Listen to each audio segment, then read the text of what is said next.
Welcome to a very special and express episode of Future Consideration. We're going through the first round of the latest Mocking the Draft mock draft. Follow Mocking the Draft on Twitter, by the way. And this is a fun one because we are aggregating all sorts of mocks from across the information superhighway. All right, let's start with the top five. Number one, Jameis to Tampa.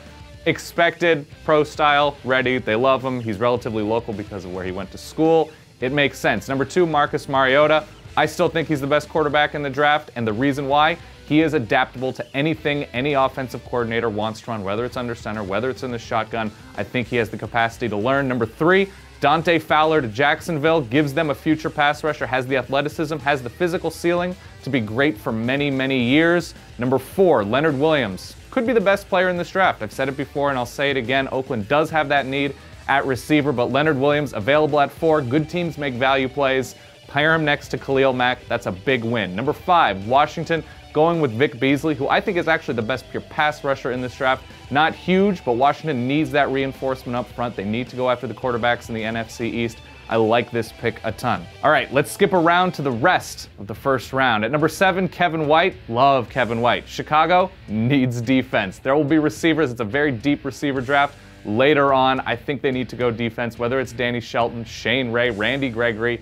If you want to put them in that top 10 range, they need to get defense, and they need it bad in that new Vic Fangio 3-4. Number 10, St. Louis, a team that has invested a lot recently in high-round receivers, going after Devontae Parker. Another guy I love. I would like to see St. Louis go after somebody in the offensive line. If Brandon Scherff is available, his versatility could be huge for St. Louis. Number 15, San Francisco going with Eric Armstead. I think the value is about right with what they've lost on defense, especially in their front seven, and that they run a 3-4. I like Eric Armstead a lot here. He's big, he's tall, he's athletic. Former basketball player, could step in immediately and affect things for San Francisco. Number 18, Cam Erving to the Chiefs. I actually like this pick a little bit higher than what we saw in early mocks, but he has the potential, after succeeding a couple years ago at left tackle, moving inside for Florida State at center, to be a very, very disruptive interior offensive lineman, which is what you want when Jamal Charles is right behind you. So I do like that pick. I wonder if it's a little bit too high.